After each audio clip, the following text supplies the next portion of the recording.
Hi hello my dear students, మీరు రీసెంట్గా ఏ topic నేర్చుకున్నారండి? Inter conversion కోసం మనం చూస్తున్నాం కదా. అండ్ దానికి ముందు మనం ప్రాపర్టీస్ ఆల్రెడీ నేర్చుకున్నాం. సో సాలిడ్ టు లిక్విడ్ అయితే ఏంటి, లిక్విడ్ టు సాలిడ్ ఏంటి, ఇలా జస్ట్ మీకు నార్మల్గా చెప్పాను. అండ్ మెల్టింగ్ కోసం నేర్చుకున్నారు కదండి. మెల్టింగ్ కోసం జస్ట్ క్విక్ రివిజన్ చూడండి. మెల్టింగ్లో మీరు ఏం తెలుసుకున్నారు? ఒక ఐస్ క్యూమ్ని, మెల్టింగ్ అంటే ఏంటి, సాలిడ్ టు లిక్విడ్ కదా. అందులో ఏం తెలుసుకున్నారు? ఒక ఐస్ క్యూమ్ తీసుకున్నారు, బీకర్లో తీసుకున్నాం. బీకర్లో ఏం చేసాం, తర్వాత కిందన బర్నర్ ఆన్ చేసాం. అక్కడ ఐస్ క్యూబ్ అనేది సపోజ్ ఒక 1 kg ఐస్ క్యూబ్ తీసుకున్నామమ్మా.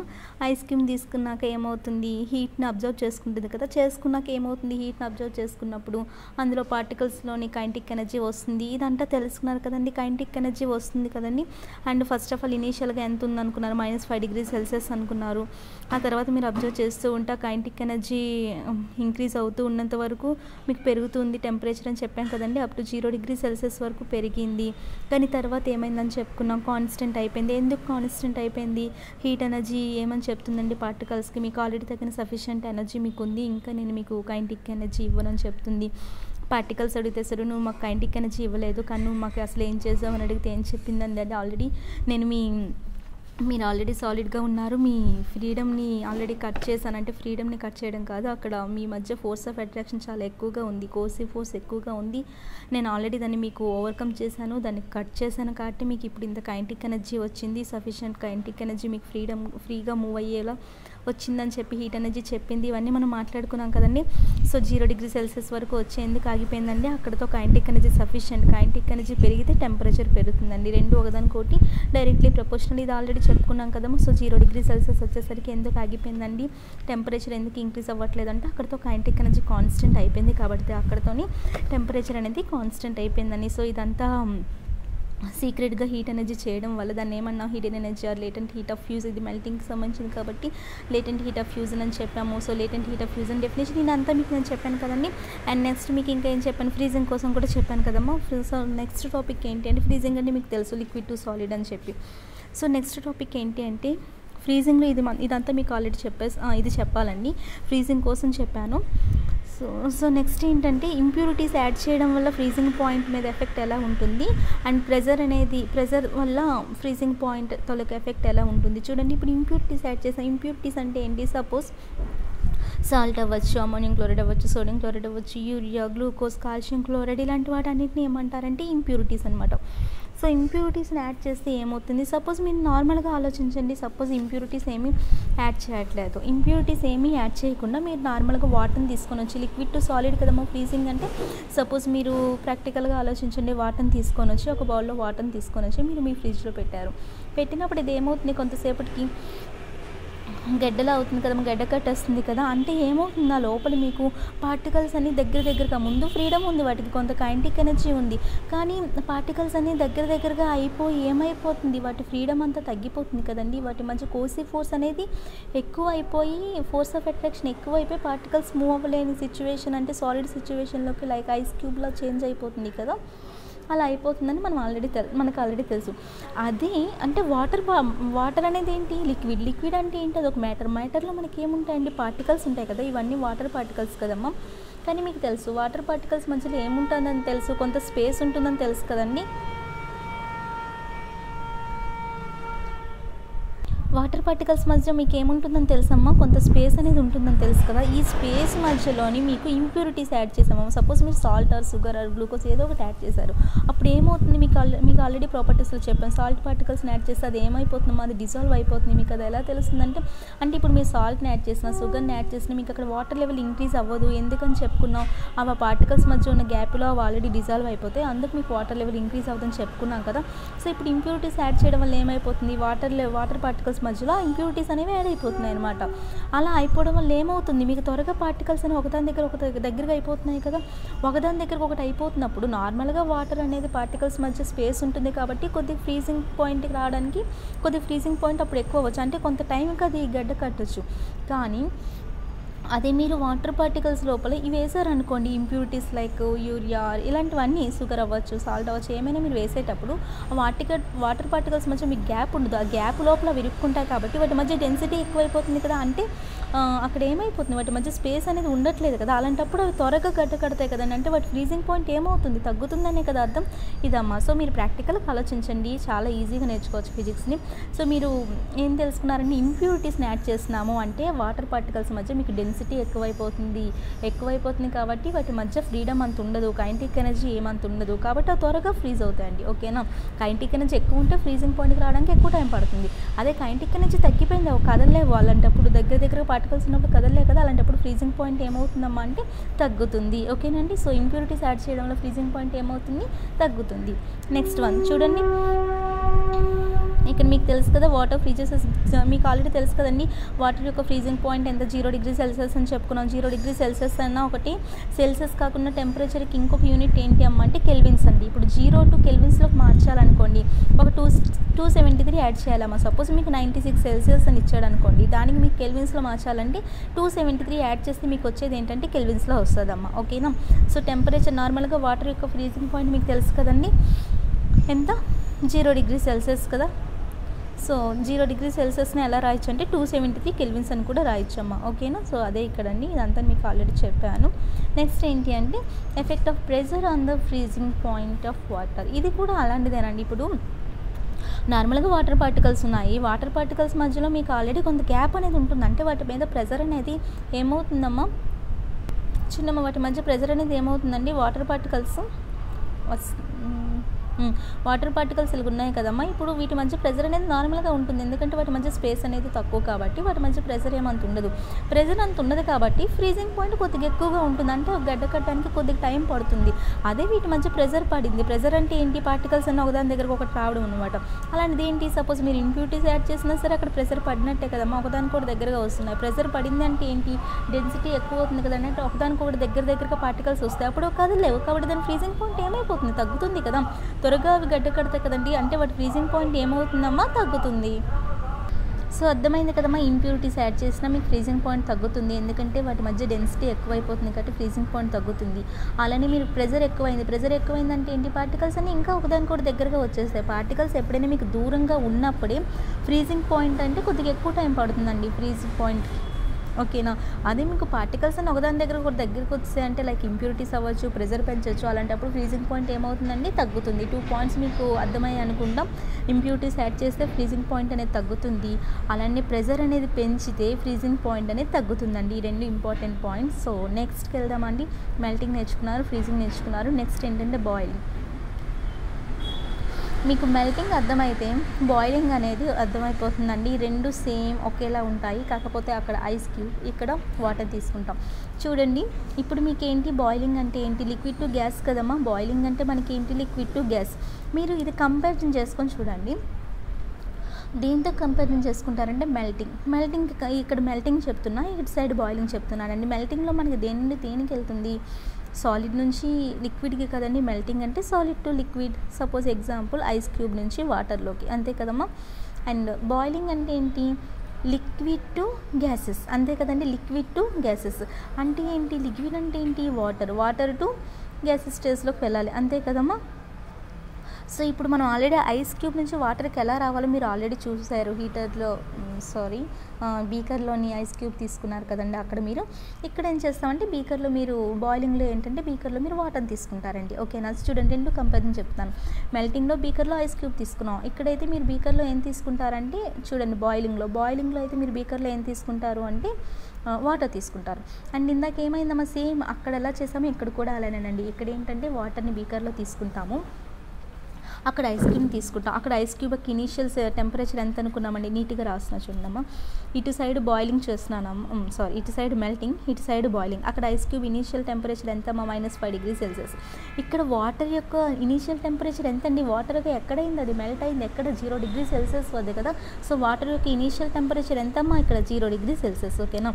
సో ఇక్కడ ఐస్ క్యూబ్ నుండి మీకు ఏమైంది, అలా పెరుగుతూ 0 డిగ్రీ సెల్సియస్ వరకు వచ్చి ఇక్కడ టెంపరేచర్ కాన్స్టెంట్ అయిపోయింది కదా. సో ఇక్కడ ఏమవుతుంది, వాటర్ని కూడా మీరు వాటర్ని బీకర్లో వేశారు, కిందన బర్నర్ ఆన్ చేశారు. అప్పుడు ఏమవుతుంది, హీట్ అనేది ఏది అబ్జర్వ్ చేసుకుంది, అక్కడైతే ఐస్ క్యూబ్ అబ్జర్వ్ చేసుకుంది, ఇక్కడైతే వాటరే కదండి అబ్జర్వ్ చేసుకుంటుందా హీట్ ఎనర్జీని. సో ఇక్కడ వాటర్ ఏం చేస్తుందా, హీట్ ఎనర్జీని అబ్జర్వ్ చేసుకుంటుంది. అబ్జర్వ్ చేసుకున్నాక ఏం చేస్తుంది, ఊరికే ఉంటుందా, కైనెటిక్ ఎనర్జీ కూడా పెరుగుతుంది కదండి. హీట్ ఎప్పుడైతే వాటర్కి సప్లై అయిందో, అక్కడ ఐస్ క్యూబ్కి సప్లై అయినప్పుడు ఐస్లో కూడా ఎలా మీకు అక్కడ కైనెటిక్ ఎనర్జీ అనేది ఎలా అక్కడ ఒకనొక స్టేజ్కి వస్తే సఫిషియంట్ అయిందో, ఇక్కడ వాటర్ పార్టికల్స్ కూడా అంతేనమ్మా. హీట్ ఎప్పుడైతే మీకు దీనికి అందిందో, వాటర్ పార్టికల్స్ మధ్య ఏమవుతుంది, కైనెటిక్ ఎనర్జీ అనేది పెరుగుతూ ఉంటుంది. కైనెటిక్ ఎనర్జీ వస్తే టెంపరేచర్ ఏమవుతుంది, పెరుగుతుంది. టెంపరేచర్ 1 పెరిగింది, 2 పెరిగింది, అప్పుడు ఎంత పెరిగిందమ్మా అంటే 100 డిగ్రీ సెల్సియస్ వరకు పెరిగిందండి.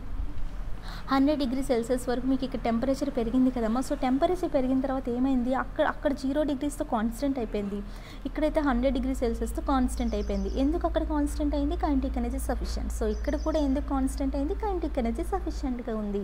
ఇదంతా ఎవరు చేశారు, అక్కడ కూడా హీట్ ఎనర్జీ, ఇక్కడ కూడా ఎవరు చేశారు, హీట్ ఎనర్జీ. దాన్ని అక్కడ ఏమన్నా హిడెన్ ఎనర్జీ, దీన్ని ఇక్కడ ఏమంటారు, హిడెన్ ఎనర్జీ. దాన్ని అక్కడ లేటెంట్ హీట్ ఆఫ్ ఏమన్నారండి, ఫ్యూజన్ అన్నారు. కానీ ఇక్కడ లేటెంట్ హీట్ ఆఫ్ వేపరైజేషన్ అంటారు. అదేనండి రెండింటికి తేడా.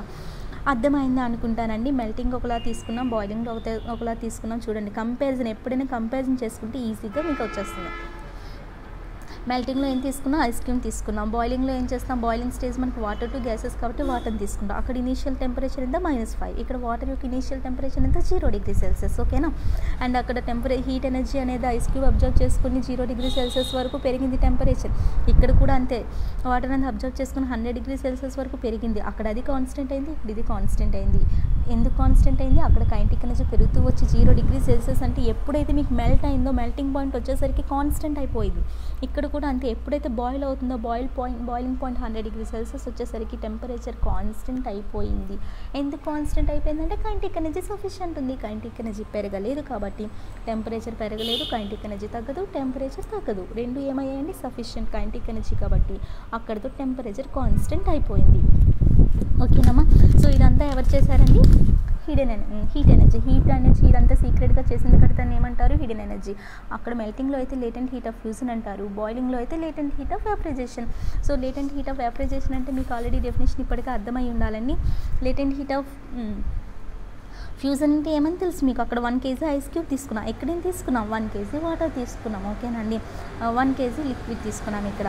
సో ఈ 1 kg దానికి ఏం చేస్తున్నారు, అక్కడ 1 kg లిక్విడ్ ఇక్కడ ఎందులోకి మారాలండి, గ్యాసెస్ స్టేట్లోకి మారాలి.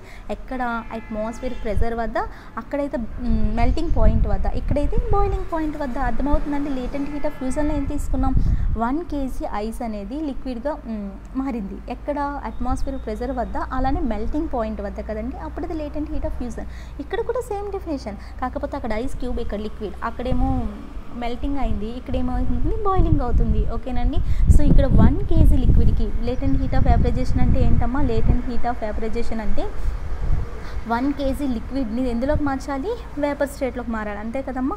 వేపరైజేషన్ అక్కడ వేపర్ స్టేట్లోకి మారాలంటే వాటర్ వేపర్గా మారుతుంది. మారడానికి అక్కడ ఏమేమిటి కండిషన్, అట్మాస్ఫియర్ ప్రెజర్ అనేది ఉండాలి, అలాగే బాయిలింగ్ పాయింట్ అంటే అట్మాస్ఫియర్ ప్రెజర్ వద్ద, అలానే బాయిలింగ్ పాయింట్ వద్ద 1 kg లిక్విడ్కి ఎంత హీట్ ఎనర్జీ కావాలో గ్యాసెస్ స్టేజ్లోకి వెళ్ళడానికి దాన్ని ఏమంటారంటే లేటెంట్ హీట్ ఆఫ్ వేపరైజేషన్. ఓకేనండి. అక్కడ మీకు దాని వాల్యూ ఆల్రెడీ చెప్పాను. Latent heat of vaporisation for water ఎంత అంటే, లేటెంట్ హీట్ ఆఫ్ వేపరైజేషన్కి ఎంత ఉండాలి అంటే ఇక్కడ వాటర్ అనేది అబ్జర్వ్ చేసుకుంటుంది కదమ్మా, అక్కడ ఐస్ క్యూబ్ అబ్జర్వ్ చేసుకోవడానికి మీకు అది ఎంత లేటెంట్ హీట్ ఆఫ్ ఫ్యూజన్ అని చెప్పి మీకు చెప్పాను ఆ వాల్యూ. ఇక్కడ కూడా వాటర్ అనేది అబ్జర్వ్ చేసుకుంటుంది. ఎంత ఎనర్జీని అబ్జర్వ్ చేసుకుంటుంది అంటే 22.5 × 10⁵ అమ్మ, జౌల్ పర్ కిలోగ్రామ్స్. ఓకేనా. కొంతమంది అడిగారండి యూనిట్స్ గురించి ఒక టాపిక్ చేయమని. యూనిట్స్ కోసం నేను ఆల్రెడీ మీకు ఫస్ట్ నుండి చెప్తున్నా, ఒక టాపిక్ కంపల్సరీ చేస్తానండి. యూనిట్స్ కోసం నేను మీకు డే ఆఫ్టర్ టుమారో క్లాస్ చెప్తాను. ప్రతి దాంట్లో ఏ యూనిట్స్ ఎలా, డైమెన్షన్స్ ఎలా, యూనిట్స్ ఎలా అని చెప్తానండి. సో 22.5 × 10⁵ ఇది దేనికమ్మా, బాయిలింగ్లోని. అక్కడ మెల్టింగ్లో అయితే ఐస్కి కూడా మీకు చెప్పాను already, latent heat of fusion కోసం వాల్యూ చెప్పాను. అక్కడ ఐస్ ఎంత ఎనర్జీని అబ్జర్వ్ చేసుకుంటుందో, ఇక్కడ బాయిలింగ్లో మీకు వాటర్ అనేది కూడా ఎనర్జీని అబ్జర్వ్ చేసుకుంటుంది కదండి. దాని వాల్యూ ఎంత అంటే latent heat of vaporisation of వాటర్లోని 22.5 × 10⁵ జౌల్ పర్ కిలోగ్రామ్ అండి. సో చూడండి ఇదంతా ఇక్కడ అదే ఉంటుంది. నెక్స్ట్ ఏంటి అంటే, ఇది ఆల్రెడీ మీకు చెప్పానండి, latent heat of vaporisation. So next చూడండి అమ్మా, ఇదంతా ఇప్పుడు వరకు చెప్పిందంతా మీకు ఇక్కడ ఒక గ్రాఫ్లో చూపించాను. ఇక్కడ ఏంటమ్మా, ఫస్ట్ ఆఫ్ ఆల్ ఇనీషియల్గా మీకు ఎంత ఉంటుందండి, ఇనీషియల్గా ఫస్ట్ ఆఫ్ ఆల్ మనకి సాలిడ్ తర్వాత లిక్విడ్ తర్వాత గ్యాస్ చూసాం కదండి. ఇనీషియల్గా ఇక్కడ -5 డిగ్రీ సెల్సియస్ అనుకోండి. సాలిడ్గా మారుతుంది, సాలిడ్ కదండి ఈ స్టేజ్ అంటే. సాలిడ్ నుంచి ఇక్కడ అంటే ఇక్కడ ఐస్ క్యూబ్ కదమ్మా, ఐస్ క్యూబ్ అనేది -5 డిగ్రీ సెల్సియస్ స్టార్టింగ్లో ఉంది. దాని టెంపరేచర్, దానికి హీట్ ఎనర్జీ ఇవ్వడం వల్ల అది ఎక్కడి వరకు వెళ్ళిందండి, 0 డిగ్రీ సెల్సియస్ వరకు వచ్చింది కదా. 0 డిగ్రీ సెల్సియస్ వద్ద వచ్చి అది ఏమైపోయింది, అక్కడ కాన్స్టెంట్ అయిపోయింది. కాన్స్టెంట్ అంటే అక్కడ మెల్ట్ అయిపోయింది, వాటర్గా మెల్ట్ అయిపోయి కాన్స్టెంట్ అయిపోయింది. సో ఇప్పుడు వాటర్ యొక్క ఇనీషియల్ 0 డిగ్రీస్, అది తర్వాత ఏమైంది, గ్యాస్గా మారింది. ఎక్కడమ్మా అది మారింది, 100 డిగ్రీ సెల్సియస్ వద్ద కదా. తర్వాత అది కాన్స్టెంట్ అయిపోయింది, అంతే కదా. కాన్స్టెంట్ అయిపోయి గ్యాస్గా అలా మారింది. అర్థమవుతుందండి. ఫస్ట్ ఆఫ్ ఆల్ ఇక్కడ ఐస్ తీసుకున్న, ఐస్ యొక్క ఇనీషియల్ టెంపరేచర్ -5 డిగ్రీ సెల్సియస్. దానికి హీట్ ఎనర్జీ ఇవ్వడం వల్ల పెరుగుతూ 0 డిగ్రీ సెల్సియస్ వచ్చేసరికి అది ఏమైపోయిందమ్మా, కాన్స్టెంట్ అయిపోయింది. తర్వాత కాన్స్టెంట్ అయిపోయి ఎలా అయింది, అది వాటర్గా అయిపోయింది కదా. ఆ తర్వాత ఏమైంది, ఈ వాటర్ అనేది దానికి టెంపరేచర్ ఇవ్వడం వల్ల 0 డిగ్రీ సెల్సియస్ వద్ద ఉన్న వాటర్ ఎలా మారిందమ్మా, 100 డిగ్రీ సెల్సియస్ వరకు పెరుగుతూ వచ్చి ఆ టెంపరేచర్ అది కాన్స్టెంట్ అయిపోయి అది ఎలా మారిందమ్మా, గ్యాస్గా చేంజ్ అయింది. ఓకేనండి. సో అక్కడ అది గ్యాసెస్ స్టేజ్లోకి వెళ్ళిపోయింది. దీన్ని ఏమంటారు, లేటెంట్ హీట్ ఆఫ్ ఫ్యూజన్ అంటారు, అంతే కదా. దీన్ని ఏమంటాము, లేటెంట్ హీట్ ఆఫ్ వేపరైజేషన్. అంతే అండి. ఈ గ్రాఫ్లో మీకు అదంతా ఇంతవరకు చెప్పిందంతా మీకు ఆ గ్రాఫ్లో అయిపోయిందండి. ఓకేనా. సో నెక్స్ట్ ఏంటి అంటే, ఇప్పుడు అంతేనండి. ఇందాక మీరు ఫ్రీజింగ్లో చూసారు కదా, అది ఇంప్యూరిటీస్. ఇక్కడ సాల్ట్స్ని యాడ్ చేయడం అన్నా ఇంప్యూరిటీస్ యాడ్ చేయమన్నా ఒకటేనండి.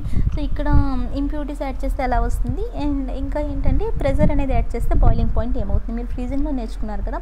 ఇంప్యూరిటీస్ యాడ్ చేస్తే ఫ్రీజింగ్ పాయింట్ ఏమవుతుంది, అలానే ప్రెజర్ అనేది ఎక్కువైతే ఫ్రీజింగ్ పాయింట్ ఎలా ఉంటుంది అని మీరు తెలుసుకున్నారు. సేమ్ అది అర్థమైతే ఇది కూడా ఇంతేనండి. ఇప్పుడు మీరు ఇంప్యూరిటీస్ యాడ్ చేస్తున్నారు. సపోజ్ ఇక్కడ ఏంటి, ఇది లిక్విడ్ టు గ్యాస్ కదా, లిక్విడ్. ఇక్కడ లిక్విడ్ని తీసుకున్నామండి. లిక్విడ్ అంటే మనకు తెలుసు, అందరికీ బెస్ట్ ఎగ్జాంపుల్ వాటర్ కదా. సో వాటర్ని తీసుకున్నాం, అందులో ఏం చేస్తున్నాం, ఇంప్యూరిటీస్ కలిపాము. ఇంప్యూరిటీస్ అంటే సపోజ్ మీరు సాల్ట్ని తీసుకోండి, కలిపినప్పుడు ఏమవుతుందమ్మా, అక్కడ మీకు నార్మల్గా ఉన్నది. ఇప్పుడు సపోజ్ మీకు వాటర్లో ఏ పార్టికల్స్ కలపక ముందు అది ఎంతో కొంత బాయిలింగ్ పాయింట్ అనేది త్వరగా కొద్దిగా వేడవచ్చు. అదే మీరు మధ్యలో మీరు కొంత కలిపారు, ఇంప్యూరిటీస్ కలిపారు అంటే వాటి మధ్య ఏమవుతుందండి, కైనెటిక్ ఎనర్జీ తగ్గిపోతుంది కదా. ఫ్రీగా మూవ్ అవ్వలేవు.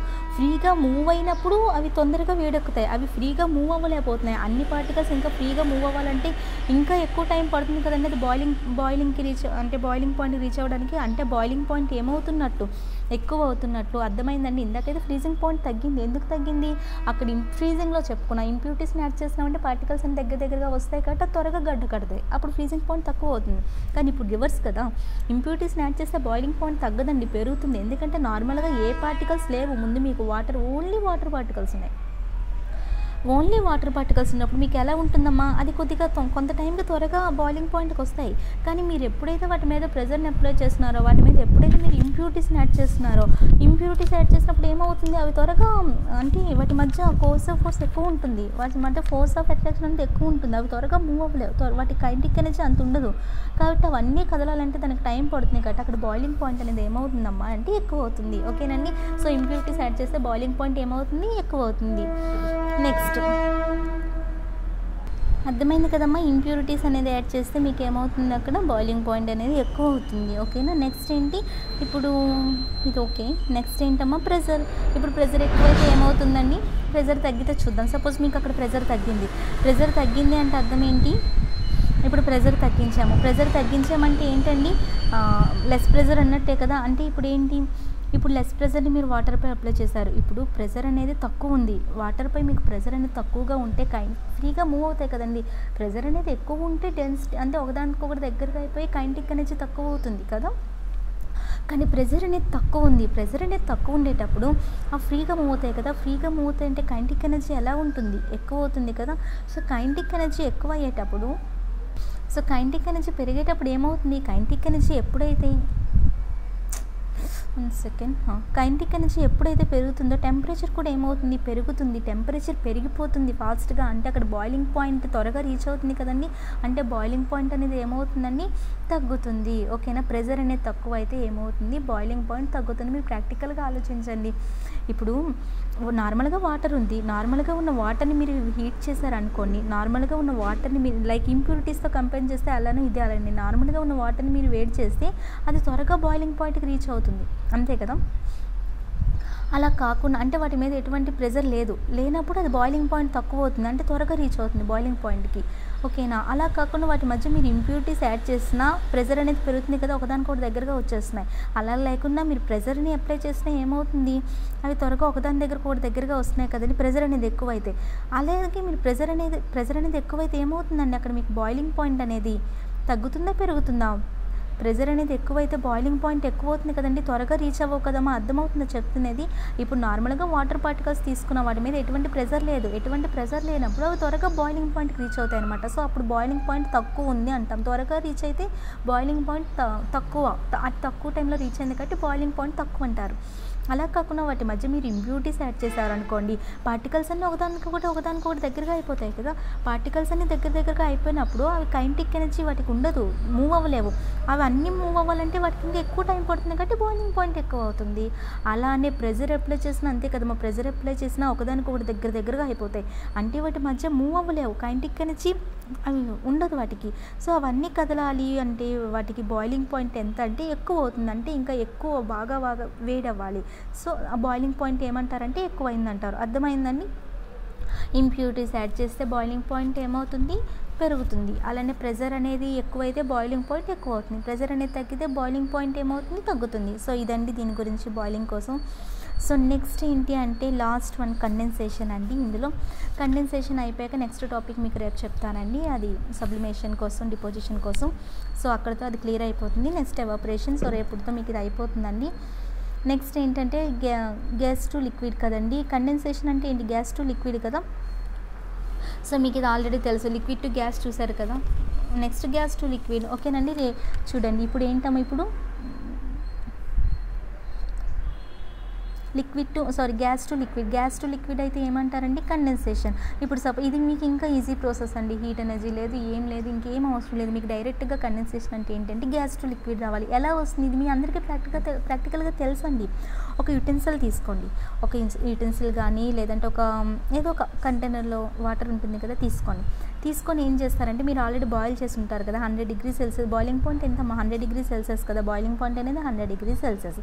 సో తీసుకొని 100 డిగ్రీ సెల్సియస్ వద్ద మనం బాయిల్ చేసాం కదా.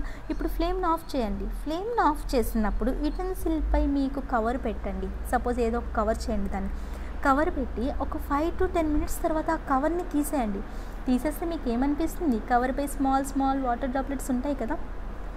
చూడండి ఇది మీ అందరికీ ప్రాక్టికల్గా తెలిసిందే, కానీ దాని కండెన్సేషన్ అని కొందరికి తెలియదు, కొందరికి తెలుసు, మ్యాక్సిమం తెలుసు అందరికీ. ఒక యుటెన్సిల్ తీసుకున్నాము, ఒక యుటెన్సిల్ తీసుకొని ఏం చేసాము, లేదంటే ఏదో ఒక కంటైనర్లో వాటర్ తీసుకొని ఏం చేస్తాము, 100 డిగ్రీ సెల్సియస్ వరకు అక్కడ బాయిల్ చేసేసాము. బాయిల్ చేసిన తర్వాత ఏమైంది, ఫ్లేమ్ ఆఫ్ చేసేసాం. ఫ్లేమ్ ఆఫ్ చేసేసిన తర్వాత సపోజ్ మీరు ఇంట్లోనే వేడి నీళ్ళు పెట్టుకుంటారు కదండి, వేడి నీళ్ళు పెట్టుకున్నాక ఏమవుతుంది, మీరు ఫ్లేమ్ ఆఫ్ చేస్తారు. ఆఫ్ చేసి దాని మీద ఏమైనా మూత పెట్టారనుకోండి, ఏమవుతుందమ్మా, ఆ కవర్ పైన ఒక 5 to 10 minutes తర్వాత చూస్తే దానిపైన ఆ ప్లేట్ పైన కానీ దానిపైన మీకు కనిపిస్తుంది కదా, స్మాల్ వాటర్ డ్రాప్లెట్స్ అన్నీ కనిపిస్తాయి కదండి. అంటే అక్కడ ఏమైంది, స్టేట్ అనేది కన్వర్షన్ అయింది కదా. ఆల్రెడీ మీకు అక్కడ ఏ స్టేట్లోకి ఉందమ్మా, గ్యాస్ స్టేట్లో ఉంది. ఆల్రెడీ మీరు వాటర్ని వేడి చేసేటప్పుడు పైన అంతా ఏమైపోతుందంటే గ్యాస్ స్టేజ్లోకి వెళ్ళిపోతుంది కదా. మీరు ఏం చేస్తారు, మూత పెట్టేసేటప్పుడు ఆ మూత పైన మీరు కొంతసేపటికి చూస్తే ఒక 5-10 minutes తర్వాత స్మాల్ వాటర్ డ్రాప్లెట్స్ కనిపిస్తున్నాయి.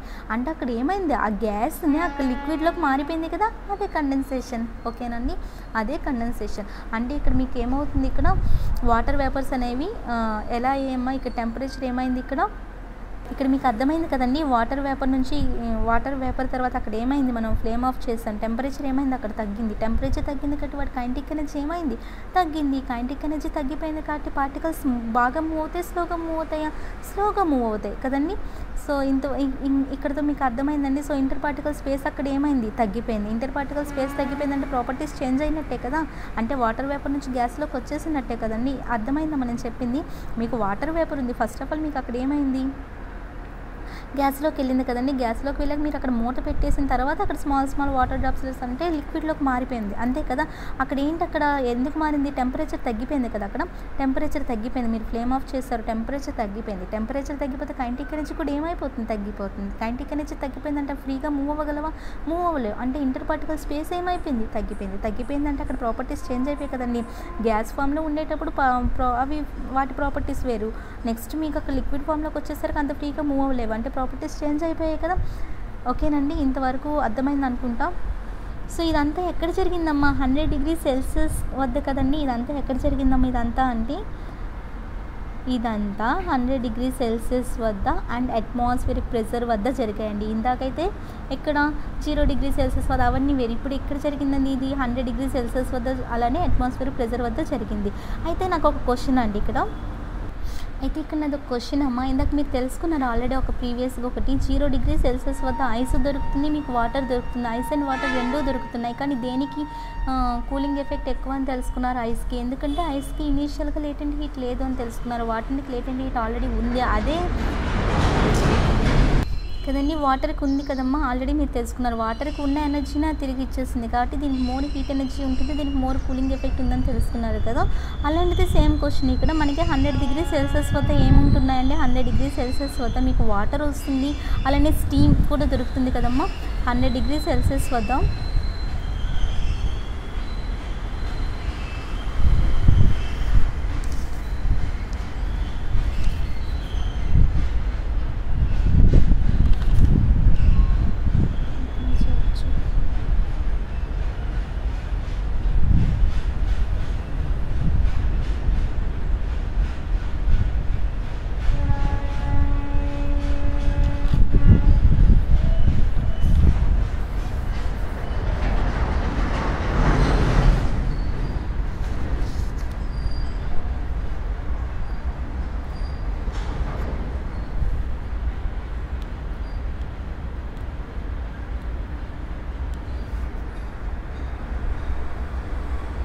సో ఇక్కడ మీకు ఏంటమ్మా 100 డిగ్రీ సెల్సియస్ వద్ద మీకు ఇక్కడ ఏముంటుంది?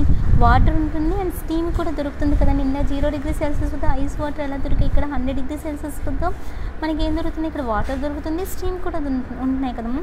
సో 100 డిగ్రీ సెల్సియస్ వద్ద ఏముంటుందమ్మా మనకి? 100 డిగ్రీ సెల్సియస్ వద్ద దేనికి ఎనర్జీ ఎక్కువ ఉంటుంది అండి? వాటర్కి ఎనర్జీ ఎక్కువ ఉంటుందా, స్టీమ్కి ఎనర్జీ ఎక్కువ ఉంటుందా అంటే ఎలా చెప్తారు మీరు? స్టీమ్కి ఎక్కువ ఎనర్జీ ఉందని చెప్తారు కదా. ఎందుకండి? వాటర్కి ఇనీషియల్గా ఎటువంటి అక్కడ లేటెంట్ హీట్ లేదు, అది జస్ట్ అబ్జర్వ్ చేసుకుంటుంది. కానీ ఈ స్టీమ్ అనేది ఏం చేస్తుంది? దాని దగ్గర ఉన్నదాన్ని తిరిగి ఇస్తుంది కదా. కాబట్టి దేనికి ఎక్కువ ఉంటుందండి? 100 డిగ్రీ సెల్సియస్ వద్ద ఇప్పుడు వాటర్ హీట్ ఎనర్జీని ఏం చేస్తుందమ్మా? గెయిన్ చేస్తుంది. కాబట్టి దాని దగ్గర లేటెంట్ హీట్ అనేది లేదు. కానీ స్టీమ్ దగ్గర ఆల్రెడీ 100 డిగ్రీ సెల్సియస్ వద్ద ఫుల్ లేటెంట్ హీట్ ఉంది కదండి. కాబట్టి స్టీమ్కి అనేమాట మోర్ ఎనర్జీ ఉందని చెప్తారు. అదే ఐస్కి క్యూబ్కి తీసుకుంటే 0 డిగ్రీ సెల్సియస్ వద్ద మోర్ కూలింగ్ ఎఫెక్ట్ అయితే ఐస్కి ఉంటుంది, మోర్ హీటింగ్ ఎఫెక్ట్ అయితే వాటర్కి ఉంటుందండి. ఓకేనా? సో ఇలా అండి, ఇదే వాటర్కి స్టీమ్ కూడా ఇలా అని. సో నెక్స్ట్ ఏంటంటే సబ్లిమేషన్ కోసం చెప్తానండి. ఇదంతా మీకు ఆల్రెడీ చెప్పిందేనమ్మా. కండెన్సేషన్ ఒకసారి చూస్తే మీకు అర్థమైపోతుంది. అండ్ ఇక్కడ చూడండి, కండెన్సేషన్కి మీకు ఏం తెలుసు? మీకు ఇక్కడ వాటర్ యొక్క బాయిలింగ్ పాయింట్ ఎంతండి? 100 డిగ్రీ సెల్సియస్. అదే కెల్విన్స్లో మార్చాలంటే 273 యాడ్ చేస్తే ఎంత అవుతుంది? 373 కెల్విన్స్ అమ్మా. అదే ఇక్కడ ఉంది. సో ఇదంతా నేను మీకు ఆల్రెడీ చెప్పిందే, ఒకసారి చూడండి అర్థమైపోతుంది. నెక్స్ట్ ఏంటంటే సబ్లిమేషన్ కోసం చెప్తానండి. నెక్స్ట్ టాపిక్లో సబ్లిమేషన్ ఎవాపరేషన్తో ఈ లెసన్ అయిపోతుంది. సో అలా టేక్